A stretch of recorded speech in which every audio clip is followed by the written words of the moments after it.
दूसरी बात, हमारे यंग जनरेशन में बेहयाई,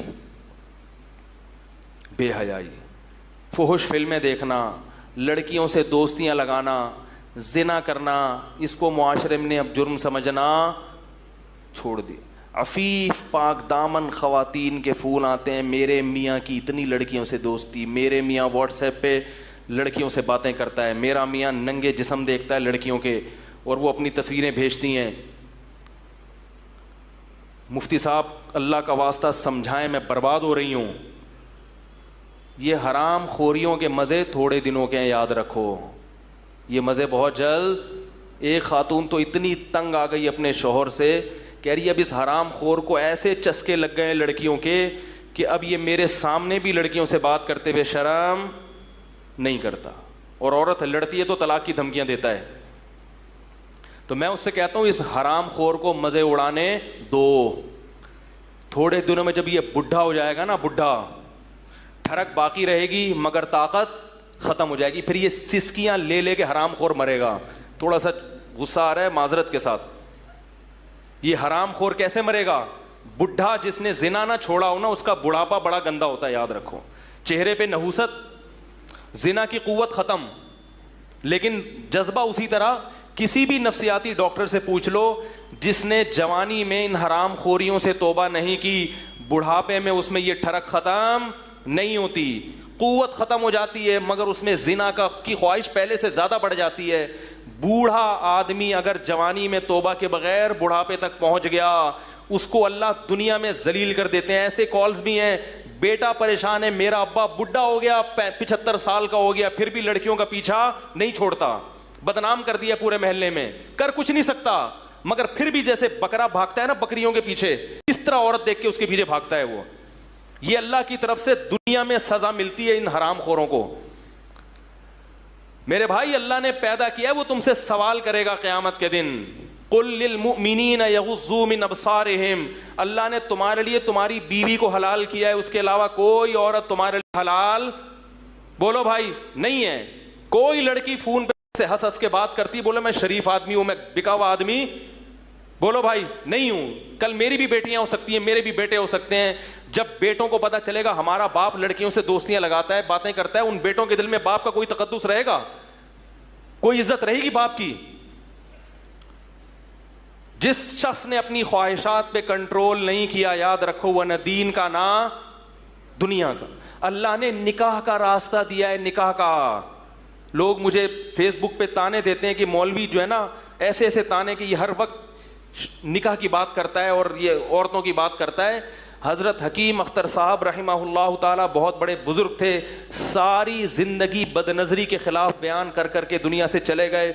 वो फरमाते थे, लोग मुझे ताने देते हैं कि ये हमेशा फहाशी के ख़िलाफ़ ही बोलते हैं, हमेशा औरतों का तस्करा ही करते रहते हैं कि उनको मत देखो, उनको मत देखो। अल्लाह ने बीवी पैदा की और फरमाया कि लोग मुझे ताना देते हैं। फरमाया तुम्हें उस गुनाह करते हुए शर्म नहीं आती, मुझे उसके ख़िलाफ़ बोलते हुए क्यों शर्म आएगी? हर दूसरा नौजवान इस बुराई में मुब्तला है। गर्लफ्रेंड को ऐब समझना छोड़ दिया लोगों ने। ओ भाई, ये गोरों का कल्चर है, जो सूअर खाते हैं, कुत्ते खाते हैं, उनका कल्चर है ये।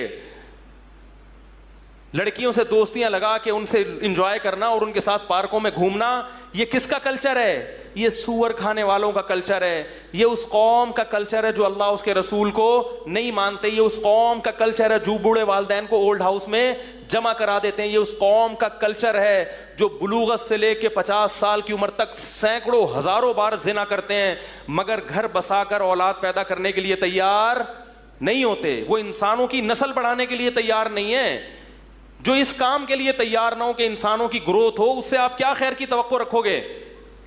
उन्होंने हराम ख्वाहिशात पूरी करने के लिए मर्द और औरत का फर्क खत्म कर दिया है। उस कौम के पीछे भाग रहे हो, उस कल्चर को फॉलो कर रहे हो। कल तुम्हारी बेटियां भी जवान होंगी, लेकिन अफसोस ऐसा होता है कि इतने लिबरल हो गए कि अगर बेटियां भी ये हरकतें शुरू करते तो भी उनको गम नहीं होता। यहां तक मामला पहुंच गया है। तो मेरे भाई, इस्लाम बेहयाई को पसंद, इन्नल्लाह ला यामुरु बिल फहशा, ए नबी इनसे कह दीजिए कि अल्लाह कभी भी बेहयाई की इजाज़त नहीं देता। तो मेरे भाई, अपनी ईमान पे तरस खाओ, इन हराम कारियों से तौबा कर लो। लड़कियों से दोस्तियां बोलो ना भाई, मत लगाओ। शायर ने कहा, रंग रलियों पे ज़माने की न जाना ए दिल, ये ख़िज़ां है जो बांदाज़े बहार आई है। ये जवानी की अय्याशियाँ हैं जो तुम्हारे बुढ़ापे को बर्बाद कर देंगी। ये चीज़ें तुम्हें अल्लाह की याद से गाफिल करेंगी, नमाज तिलावत से गाफिल करेंगी। जवानी में अय्याशी का मज़ा बहुत जल्द ख़राब हो जाता है। देखो, अंग्रेज़ के पास तो सीधा रास्ता है ही नहीं। वो कहते हैं ये नहीं करूँ तो फिर क्या करूँ। तुम्हारे पास तो एक रास्ता अल्लाह ने दिया है। अपने आप को इबादत में खपाओ, नमाज में दिल लगाओ, तिलावत में दिल लगाओ, पाकीज़ा ज़िंदगी में दिल लगाओ। बहुत खूबसूरत बूढ़ों की ज़िंदगी देखो, मुसलमान बूढ़ों की जो नेक होते हैं, कितनी प्यारी ज़िंदगी होती है उनकी। हर वक्त हाथ में तस्बीह, हर वक्त चेहरे पे वुजू का नूर, हर वक्त मस्जिद में दिल अटका हुआ। अगर ये ज़िंदगी तुमने तोबा मत नहीं की तो मेरे भाई बुढ़ापा बहुत ख़राब गुजरेगा, बहुत ख़राब गुजरेगा। मरोगे सिसकियाँ ले लेके, और जवानी भी जल्दी बर्बाद हो जाएगी। सुकून नहीं रखा अल्लाह ने इन गुनाहों में। किस कदर औरतें परेशान हैं, पाक दामन औरतें, कितनी मुश्किल से आजकल रिश्ते मिलते हैं। कोई एक वाक़या हो तो मैं बयान करूं, हर दूसरे दिन ये कॉल आ रही है। और यूरोप अमेरिका में तो बहुत ज़्यादा हो गया है। हर औरत परेशान है कि मेरा शौहर मुझसे वफा नहीं कर रहा। लड़कियों से दोस्तियां, लड़कियों से दोस्तियां। भाई कल तुम अपनी बेटियों का घर कैसे बचाओगे? तुम ये चाहते हो कि तुम्हारा दामाद वो इसी कंडीशन में हो कि 100 लड़कियों से उसकी दोस्तियां हो? तुम्हारी बेटी कैसे घर बसाएगी उसके साथ? अल्लाह ताला मौत से पहले सच्ची तौबा की तौफीक नसीब फरमाए। ये है इस्लाम। इन चीज़ों को लोगों ने फोकस करना छोड़ दिया। बस कुछ रसूमात हैं, हलीम की देख पका लो, घोटे लगा लो, ये खा लो, रबी लोगों पे हलवे मांडे कर लो, थोड़ा सा जलसा लगा लो, स्पीकर भोंपू लगा दो लोगों के घरों में, और वो उनकी सीरत पे बयान कर लो, फलां की सीरत पे बयान कर लो, उसकी ये कर लो, थोड़ा सा फिर कव्वालियाँ करके थोड़ा सा।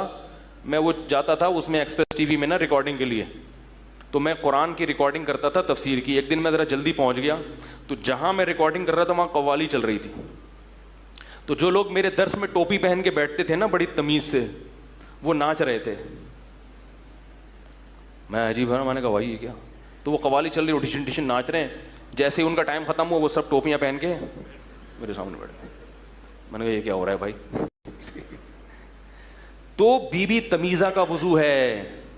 बीबी तमीज़ा को वज़ू करना नहीं आता था। एक इमाम साहब ने उनको वज़ू का तरीका सिखाया और कहा कि नमाज़ पढ़ा करो। उसने कहा नमाज़ कैसे पढ़ूँ, वज़ू नहीं आता। उसने वज़ू कराया, उन्होंने कहा अब नमाज़ पढ़ो।